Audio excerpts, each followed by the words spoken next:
So recommendation यहाँ बैठे वचन को अपने आप को आपके हाथ में सौंप देते हैं। मैंने पाया कि आज जो वचन आपने मुझमें रखा है पिता, उस जितने भी सुनने वाले हैं सबके जीवन में आशीष का काम करता है। और हम केवल वचन के सुनने वाले ना हो बल्कि करने वाले हैं। प्यारे यीशु मसीह के नाम से आमीन। आप सबको जय मसीह की। इससे पहले कि मैं आगे बढ़ूं, मैं पूरे दिल से हमारे परमेश्वर पिता का धन्यवाद करना चाहता हूं कि आज दिन तक वो मेरे साथ विश्वास योग्य रहा। और ख़ास तौर से पिछले 5 सालों में जबकि मैंने अपनी सेमिनरी की एजुकेशन को पूरा किया। और ये मौका मैं लेना चाहूँगा ये बताने के लिए भी कि जो बीडी की पढ़ाई होती है वो कोई आसान चीज़ नहीं है। अक्सर हम लोग जो एज ले पर्सन्स हम लोग सोचते हैं कि बीडी की पढ़ाई में क्या है, कोई भी कर लेगा। जब मैं पढ़ने के लिए जा रहा था तो मेरी भी ऐसी थिंकिंग थी कि इतना क्या ही होगा। लेकिन सच में मैं आपको बताना चाहता हूँ कि मैंने सेक्युलर एजुकेशन भी करी है और 5 साल जो मैंने सेमिनरी में बिताए हैं, मैं ये पूरे दावे के साथ कह सकता हूँ कि सबसे मुश्किल पढ़ाई तो नहीं होगी, लेकिन मुश्किल पढ़ाइयों में से एक बीडी की पढ़ाई है। और इसी बात के इसी मुद्दे पे मैं हमारे पादी साहब रेवरेंड जेकब जेम्स का तहे दिल से धन्यवाद करना चाहता हूँ, जो उन्होंने अपनी इतनी नॉलेज और अंडरस्टैंडिंग के साथ एक बहुत ही अच्छी लीडरशिप निभाई होली ट्रिनिटी की कलीसिया में। और हमेशा मुझ जैसे जो बच्चे प्रभु में आगे बढ़ रहे थे उन्हें बहुत अच्छी लीडरशिप दी और आत्मिक रूप से बहुत आगे बढ़ाया और बहुत से मौके भी दिए। इसके लिए पादी साहब का मैं तहे दिल से धन्यवाद करना चाहता हूँ। और एक बार फिर से आप सभी जितनी माएँ यहाँ बैठी हैं उनको हैप्पी मदर्स डे। और साथ ही साथ जितनी नर्सेज हमारी कलीसिया में हैं उनको भी हैप्पी नर्सेस डे, क्योंकि पिछले दिन हमने नर्सेस डे भी मनाया। तो आप सभी को हैप्पी मदर्स डे और हैप्पी नर्सेस डे। तो प्रचार में आगे बढ़ने से पहले मैं आपसे कुछ सवाल करना चाहूँगा। कैसा लगता है अगर किसी बहुत ही अपनी खास चीज़ को हम खो दें, वो क्या अनुभव होता है? अगर इसको थोड़ा और गहराई से समझना चाहें तो वो कैसा अनुभव होता है जब कोई आपके बहुत करीब हो, कोई व्यक्ति, और आप उन्हें खो दो। कोई ऐसा व्यक्ति जिनके ऊपर आपका पूरा जीवन टिका हो, जिनके बिना आप अपने जीवन की कल्पना भी नहीं कर सकते। अगर ऐसा व्यक्ति आपके जीवन से दूर चला जाए तो वो क्या ही अनुभव होता है? आज मदर्स डे है और मैं इस तरीके के अनुभव से बहुत डीपली रिलेट कर सकता हूँ, क्योंकि मेरी माँ मेरे साथ नहीं है। जैसे इवलिन आंटी हमें बता रही थी कि कितना ज़रूरी है माँ का हमारे जीवन में होना, और जब वो माँ नहीं होती जीवन में तब उसकी जो उपस्थिति है उसको कितना हम मिस करते हैं। और मैं आपको बताना चाहता हूँ कि जो इंजील का हिस्सा आज हमने पढ़ा है, यूहन्ना उसका 14 अध्याय उसकी 15 से 21 आयत, उसमें जो प्रेरित थे, 12 प्रेरित जो थे, वो भी कुछ इसी प्रकार के अनुभव से होकर गुजर रहे थे। अब आप पूछेंगे कि ऐसा क्यों? उन्होंने तो किसी को नहीं खोया था। लेकिन पिछले ही रविवार हमने भाई अनुग्रह से सुना था कि किस रीति से चेले बहुत ही परेशानी की स्थिति में थे, कंफ्यूजन में थे। क्यों? क्योंकि यीशु मसीह अपने क्रूस पे चढ़ाए जाने की बात कर रहे थे, पिता के पास लौटने की बात कर रहे थे। और मैं आपको बताना चाहता हूँ कि यहूदी जो स्क्रिप्चर्स हैं, जिन्हें हम पुराना नियम कहते हैं, और जो यहूदी शिक्षाएं हैं, उनके अनुसार जो मसीहा के लिए सिखाया जाता था वो ये बात थी कि मसीहा एक ऐसा यहोवा का जन होगा जो सारे जितने शासन उस समय रूल कर रहे हैं उनको गिरा देगा और एक नए शासन को बनाएगा जो कि परमेश्वर का राज्य होगा। और यहूदी उनका समाज इस राज्य में पहले से ही चुना हुआ है। और मसीहा के बारे में वो ये भी समझते थे कि वो एक ऐसा व्यक्ति होगा जो जिसको कभी मृत्यु प्राप्त नहीं होगी और वो हमेशा उनके साथ रहेगा। और आप ये सोचिए कि यीशु मसीह का आगमन एक ऐसे समय में हुआ जब यहूदी समाज परमेश्वर की आवाज सुनने के लिए तरस गया। यहूदी समाज एक के बाद एक बाहरी ताकतों से दबाया जा रहा था। पहले बाबुल की एग्जाइल, उसके बाद एक के बाद एक कोई ना कोई शासक आकर उन पर राज कर रहा था। और जब पुराने नियम के अंत के समय में हम देखते हैं तो वहां से तकरीबन 400 साल तक परमेश्वर का कोई भविष्यद्वक्ता नहीं हुआ, कोई ऐसा नहीं हुआ जो परमेश्वर की वाणी सुना सके। और उन 400 साल में यहूदी लोगों ने बहुत ही तरीके के दुखों को झेला, बहुत ही परेशानियों को झेला। उन्हें सताया गया और उन्हें अपने जो लैंड था उनका अपना, उसके लिए उन्हें लड़ना पड़ा और बहुत सी कष्ट को झेलना पड़ा। वो एक ऐसी परिस्थिति थी जब वो तरस गए थे कि परमेश्वर एक बार एक वचन उन्हें बोले, उन्हें कम से कम ये आश्वासन हो कि परमेश्वर ने उन्हें छोड़ा नहीं। और ऐसे समय में पहली बार 400 साल के तकरीबन बाद यूहन्ना बपतिस्मा देने वाला आता है और वो पहली बार यीशु मसीह के आने का ऐलान करता है। और यीशु मसीह का जन्म इस परिस्थिति में होता है। और इसलिए जब यीशु मसीह प्रेरितों को नियुक्त करता है अपनी सेवकाई के दौरान, तो वो उस पर पवित्र आत्मा द्वारा या परमेश्वर द्वारा ही ईमान ला पाते हैं कि ये वो मसीहा है। इसको हम पाते हैं मत्ती के 16 अध्याय उसकी 16 आयत में, जहां पतरस इस बात की गवाही देता है कि हम किधर जाएं, जीवन के जो वचन है वो तो तेरे पास है। और जब हम इसमें आगे देखते हैं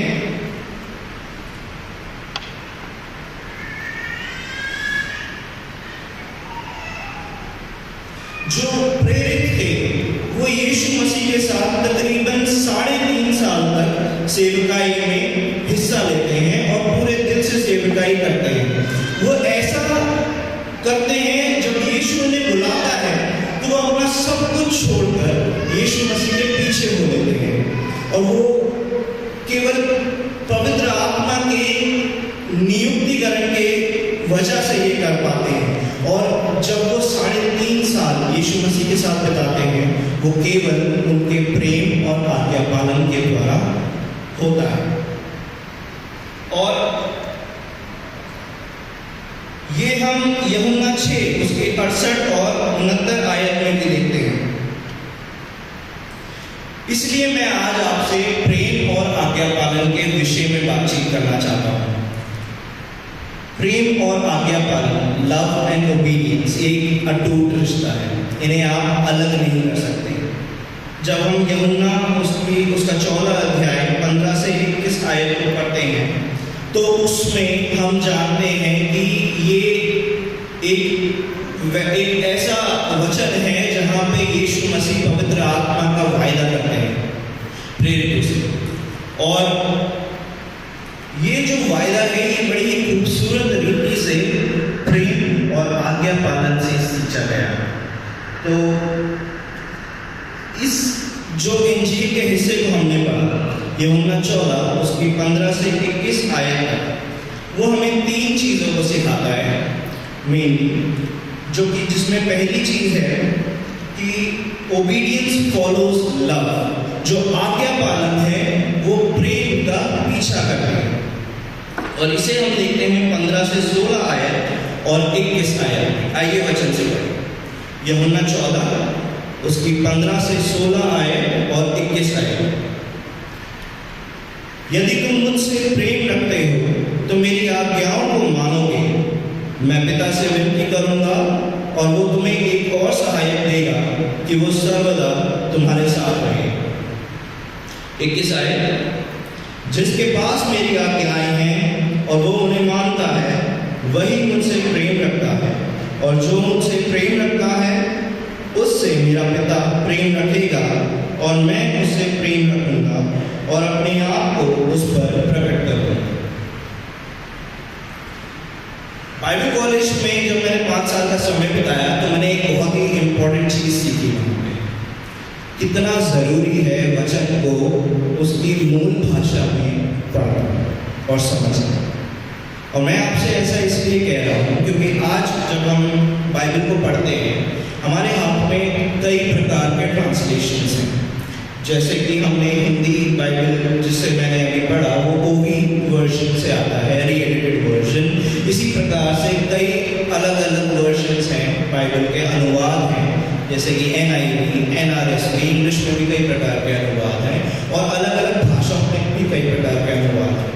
तो जब ये अनुवाद किए जाते हैं तो जो असली जो मतलब है कई बार वो बदल जाता है अनुवाद के कारण, क्योंकि जो मूल भाषा में कुछ बातें लिखी गई हैं वो केवल उसी भाषा में समझी जा सकती हैं। जब उसको अनुवाद किया जाता है तो उसका मतलब एकदम वैसा नहीं आ पाता जैसा कि मूल भाषा में। इसलिए जब हम यहाँ पर 15 आयत में पढ़ते हैं, यदि तुम मुझसे प्रेम रखते हो तो मेरी आज्ञाओं को मानोगे, हम कई बार ऐसा समझते हैं कि अगर हम यीशु मसीह से प्रेम रखते हैं तो ये हमारा एक ऑब्लिगेशन है, एक कर्तव्य है कि हमें उसकी आज्ञा को मानना है। अगर हम आज्ञा नहीं मानेंगे तो हम प्रेम नहीं करते, हमें मानना ही मानना है। यही गलती जो कि यहूदी समाज द्वारा भी भूल चूक से हो गई थी जब उन्होंने व्यवस्था को परमेश्वर से भी ऊंचा दर्जा दे दिया। अजीजों, हम अक्सर परमेश्वर और अपने बीच के रिश्ते को एक चेकलिस्ट बना लेते हैं। हम एक लिस्ट बनाते हैं जिसमें हम कुछ बातों को लिखते हैं वचन के आधार पर, और हम कहते हैं कि हमें ये करना ज़रूरी है। अगर हम ये नहीं करेंगे तो हम परमेश्वर से प्यार नहीं करते या हम मसीही नहीं हैं। लेकिन यीशु मसीह हमें क्या सिखाया? यीशु मसीह हमसे ये नहीं कह रहा कि प्रेम करने पर आपको आज्ञा पालन भी करना ही पड़ेगा, बल्कि यीशु मसीह हमें ये कह रहा है जो मुझसे प्रेम करता है वो मेरी आज्ञा को मानेगा। तो आज्ञा मानना, आज्ञा पालन प्रेम करने का परिणाम, it's a result of loving someone. उदाहरण के तौर पे मैं आपको ये बताना चाहता हूँ कि एक हस्बैंड वाइफ के रिलेशन में क्यों वो एक दूसरे की आज्ञा को मानते हैं। क्या इसलिए क्योंकि मानना ज़रूरी है, कोई कॉम्प्रोमाइज़ है, एडजस्ट करना पड़ रहा है? नहीं, वो इसलिए एक दूसरे की आज्ञा को मानते हैं क्योंकि वो प्रेम रखते हैं। अगर बच्चों की बात करें, चाहे बेशक कोई बच्चा दुनिया में किसी की बात ना सुने, लेकिन अपने माँ बाप या अपने बड़े भाई बहन इनमें से किसी की तो वो सुनेगा ही, क्योंकि वो उनसे प्रेम करता है। अजीजों, आज्ञा पालन प्रेम का पीछा है। जब हम किसी से प्रेम करते हैं तो आज्ञा जो मानना है वो हमारे अंदर से आता है, तब आपको मेहनत नहीं करनी पड़ती किसी की आज्ञा मानने के लिए। तो यीशु मसीह इसी बात को कई जगहों पर रिपीट करके भी बताता है, जैसे कि हम 21 आयत में भी पढ़ सकते हैं, 23 आयत में भी पढ़ सकते हैं, 24 आयत में भी पढ़ सकते हैं। इसी गद्यांश में कम से कम 3 जगह पे तो वो बार बार इस बात को कहता है कि तुम मुझसे प्रेम करते हो इसलिए तुम मेरी आज्ञा को मानोगे। आप घर जाके इस बात के ऊपर और मनन कर सकते हैं, आप पढ़ सकते हैं, मैं इसमें और टाइम नहीं लगाऊंगा। लेकिन जब हम आज्ञाओं की बात करते हैं, जब यीशु मसीह कह रहा है कि मेरी आज्ञाओं को मानोगे, तो ये कौन सी आज्ञा है? यीशु मसीह की सेवकाई के दौरान उसने कई प्रकार की आज्ञाएं चेलों को दी थी, लेकिन यहाँ पर विशेष रूप से वो किन आज्ञाओं की बात कर रहे हैं? जब हम 14 अध्याय की पहली आयत को पढ़ते हैं, वहाँ लिखा है, तुम्हारा मन व्याकुल ना हो, परमेश्वर पर विश्वास रखो और मुझ पर भी विश्वास रखो। 3 तरीके की आज्ञाएं हैं यहाँ पे जो प्रभु यीशु मसीह प्रेरितों को दे रहे हैं। पहली ये कि तुम व्याकुल ना हो, तुम्हारा मन व्याकुल ना हो। जैसा कि मैंने आपको पहले ही बताया, चेले बहुत परेशान थे, व्याकुल थे, क्योंकि मसीह यीशु कई बार उन्हें इस बात को बता चुका था कि वो क्रूस पे चढ़ाया जाने वाला है, मृत्यु सहने वाला है, पिता के पास लौटने वाला है। और चेलों को ये उम्मीद थी कि मसीहा कभी नहीं मरेगा, बल्कि उनके साथ हमेशा रहेगा। और यहाँ उनकी सोच के बिल्कुल विपरीत हो रहा था। और दूसरी आज्ञा जो उसने दी कि तुम परमेश्वर पे विश्वास रखो, उनका विश्वास डगमगा रहा था। इस तरीके की परिस्थिति में चेले थे जहाँ उनका विश्वास संपूर्ण रूप से डगमगा रहा था। उनके लिए ये मानना बहुत मुश्किल हो रहा था कि ये वही व्यक्ति है जो हमें उद्धार दिलाएगा। और ऐसे में मसीह उनसे कहता है, तुम परमेश्वर पर विश्वास करो, और ना केवल परमेश्वर पर विश्वास करो बल्कि मुझ पर भी विश्वास करो।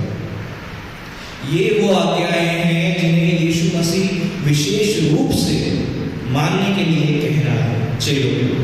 और इसके बाद जब हम पढ़ते हैं बाकी के अध्याय को, तो वो पिता और अपने बीच में एकता को बताता है कि कैसे पुत्र और पिता एक हैं। और चेलों की भी एक अनकही आज्ञा थी। जब हम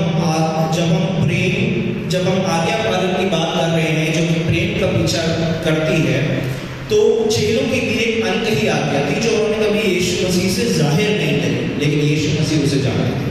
जैसा कि मैंने आपको बताया, चेले ये उम्मीद करते थे कि मसीहा हमेशा उनके साथ रहेगा, उन्हें कभी छोड़ेगा नहीं।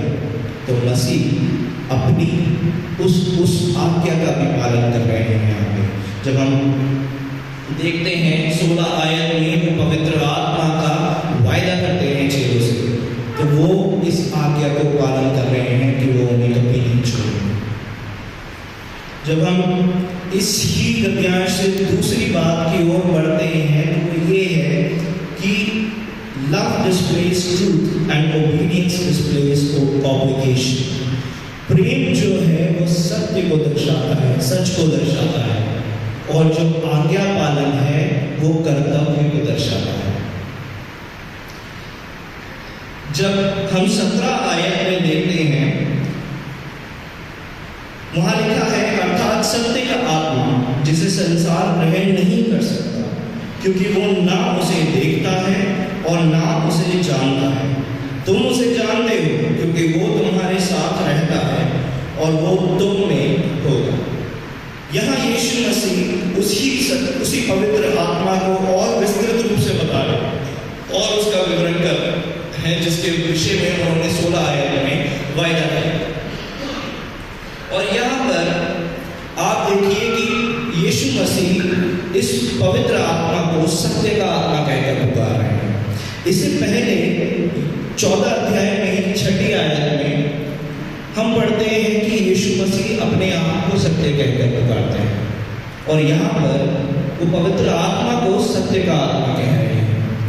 और उससे पहले 8 से 11 आयत में हम पढ़ते हैं कि यीशु मसीह अपने और पिता के बीच में एकता को दर्शा रहे हैं कि वो और पिता एक हैं। जब हम इस 17 आयत को इन सारी बातों के साथ जोड़कर पढ़ते हैं, तो हमें समझ में आता है कि यहाँ यीशु मसीह परमेश्वर की जो त्रिएकता है, ट्राइयूनिटी जो है, उसके विषय में बात कर रहे हैं। और हमारा ईमान वो त्रिएक परमेश्वर पर है। और ये जब हम आगे बढ़ते हैं,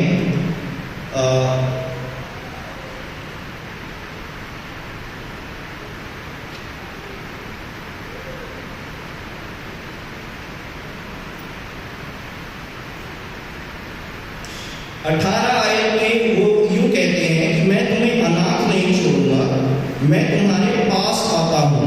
तो यीशु मसीह यहाँ पर अपना कर्तव्य भी दिखा रहे हैं, जो कि प्रेम करने के कारण उनका कर्तव्य ये रहता है कि वो अपने चेलों को, अपने प्रेरितों को अकेला नहीं छोड़ेंगे।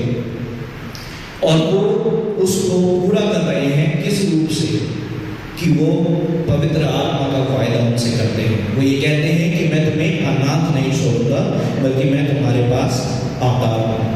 जब हम ये आता हूँ शब्द को उसकी मूल भाषा में पढ़ते हैं तो वह ऐसा नहीं है कि वो एक बार आकर रह जाएगा, बल्कि वो ऐसा कहा गया है कि वो आता रहेगा, लगातार रूप से वो आता रहेगा। जो तीसरी बात हम इस हिस्से से सीखते हैं वो है love and obedience turn unseen into seen. प्रेम और आज्ञा पालन जो है वो अनदेखी को देखी बना देते हैं। जब आप 19 और 20 आयत को पढ़ेंगे तो वहां लिखा है और थोड़ी देर रह गई है कि फिर संसार मुझे ना देखेगा, परंतु तुम मुझे देखोगे, इसलिए कि मैं जीवित हूँ, तुम भी जीवित रहोगे। उस दिन तुम जानोगे कि मैं अपने पिता में हूँ और तुम मुझ में और मैं तुम में। यहाँ यीशु मसीह स्पष्ट रूप से कहते हैं कि संसार मुझे नहीं देखेगा, लेकिन तुम मुझे देखोगे। अजीजों, आप ध्यान दीजिए कि यीशु मसीह जो पवित्र आत्मा है उसे सत्य का आत्मा कहकर पुकारता है, और यीशु मसीह छठी आयत में अपने आप को खुद सत्य कहकर पुकारता है। अजीजों, सत्य को कौन नहीं ग्रहण कर सकता? सत्य को कौन नहीं देख सकता? केवल झूठ। ये संसार जिसमें हम रहते हैं वो उसका प्रभु शैतान है, ऐसा वचन हमें बताता है।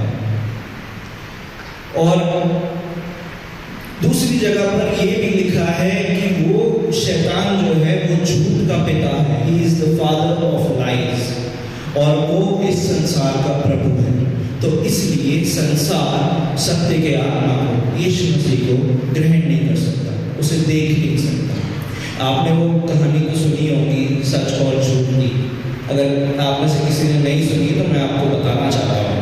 एक बार सच और झूठ सच के पास आता है और कहता है कि बहुत समय हो गया, बाहर नहीं गए, रिलैक्स नहीं किया, बहुत थक गए हैं, आओ जरा पूल में नहाने चलते हैं। तो सच और झूठ साथ में निकल जाते हैं पूल में नहाने। और जब सच अपने कपड़े उतार कर पूल में नहा ही रहा होता है तो जो झूठ है वो उसके कपड़ों को पहनकर चुरा कर पूरी दुनिया में घूमने निकल जाता है। और दुनिया में हर कोई झूठ को सच समझ के अपना लेता है, और जो सच है उसे कोई नहीं अपनाता क्योंकि वो नंगा है। अजीजों, ये संसार उस झूठ के पिता द्वारा चलाया जाता है, इसलिए वो सत्य के आत्मा को, सत्य जो कि प्रभु यीशु मसीह खुद है, उसे ग्रहण नहीं कर सकता, उसे देख नहीं सकता।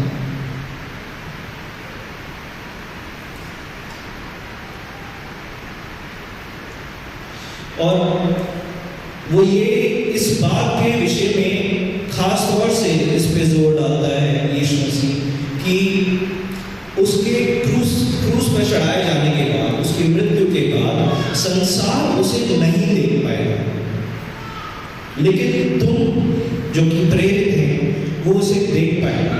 आज के समय में भी ऐसी बहुत सी बातें हैं जो कही जाती है यीशु मसीह के विषय में। हम लोग कई बार जो मसीही हैं हम निराश हो जाते हैं इस बात के बारे में सोचकर कि लोग यीशु मसीह पर ईमान नहीं लाते, विश्वास नहीं करते, ये नहीं मानते कि वो जीवित है। लेकिन मैं आपको ये बताना चाहता हूँ, आज की डेट में हर कोई यीशु मसीह पर विश्वास करता है। हर कोई एटलीस्ट ये तो मानता है कि यीशु मसीह ऐतिहासिक व्यक्ति थे, कोई इस बात को डिनाई नहीं कर सकता, लेकिन वो ये नहीं मानने को तैयार कि वो परमेश्वर का पुत्र था, वो मसीहा था या वो जीवित है। और हमारा ईमान हमें बताता है कि वो जीवित है। क्यों? क्योंकि हम उस सत्य के आत्मा द्वारा प्रेरित हैं। हम मसीही हैं। आजकल तो ऐसी भी बातें कही जाती हैं कि मसीह क्रूस पर मरा ही नहीं, वो बेहोश हो गया था और उसे वहाँ से निकाल लिया गया और उसके बाद वो इंडिया के कश्मीर में आकर उसने अपने जीवन को व्यतीत किया और वहीं पे वो मर गया और वहीं पे उसकी कब्र भी है, ऐसा भी लोग कहकर प्रस्तुत करते हैं। लेकिन हमारा ईमान, जो कि हमें सत्य का आत्मा हमें बताता है, हमें प्रेरित करता है, उसके लिए वो हमें ये बताता है कि वो जीवित परमेश्वर है और वो ऐसा परमेश्वर है जो ना केवल खुद जीवित है बल्कि अनंत जीवन देने वाला परमेश्वर है। और जब हम अनंत जीवन की बात करते हैं तो यहाँ 19 आयत में ही लिखा है, इसलिए कि मैं जीवित हूँ तुम भी जीवित रहोगे। तो ये जो अनंत जीवन की बात यहाँ पर लिखी गई है, ये केवल एक भविष्य में होने वाली कोई घटना नहीं है। ये यीशु मसीह ये नहीं कह रहे हैं कि जब आने वाला समय होगा जब मेरे पे विश्वास रखेंगे उन्हें अनंत जीवन मिलेगा, बल्कि वो ये कह रहे हैं जो उन पर विश्वास रखता है, जो उनसे प्रेम रखता है, जो उनकी आज्ञा पालन करता है, उसके पास अनंत जीवन है। आप और मैं अभी अनंत जीवन में प्रवेश कर चुके हैं और आगे आने वाले समय में वो अनंत जीवन संपूर्ण रूप से हमारे पास होने वाला है। अजीजों, जब हम त्रिएक परमेश्वर के विषय में सीखते हैं, समझते हैं, सुनते हैं, तो ये एक ऐसा रहस्य है जो आज तक ना तो कोई सुलझा पाया और ना कभी सुलझा पाएगा। लेकिन इस त्रिएकता में केवल एक ही बाइंडिंग फैक्टर है, एक ही कड़ी है जो इन्हें जोड़ती है, वो है प्रेम। और उसी प्रेम के आधार पर यीशु मसीह हमें आज्ञा देता है कि हम एक दूसरे के साथ जुड़े रहें, बने रहें वैसी ही त्रिएकता में जैसा पिता, पुत्र और पवित्र आत्मा बने रहते हैं। इसलिए वो कहता है 20 आयत में, उस दिन तुम जानोगे कि मैं अपने पिता में हूँ और तुम मुझ में और मैं तुम में।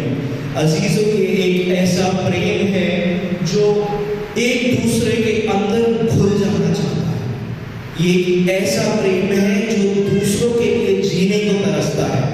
ये एक ऐसा प्रेम है जो अपने आप को दूसरे की आज्ञा मानने के लिए मिटा देना चाहता है। ये एक ऐसा प्रेम है जो अलग अलग डिफरेंसेस होने के बाद भी एक होना चाहता है। हम जितने यहाँ पर बैठे हैं, अलग अलग विचारधारा से आते हैं, अलग अलग सोच को लेकर आते हैं, अलग अलग बैकग्राउंड से आते हैं और हमारे अंदर काफ़ी डिफरेंसेस हैं, लेकिन हमें जोड़ने वाली जो एक कड़ी है वो है मसीह यीशु।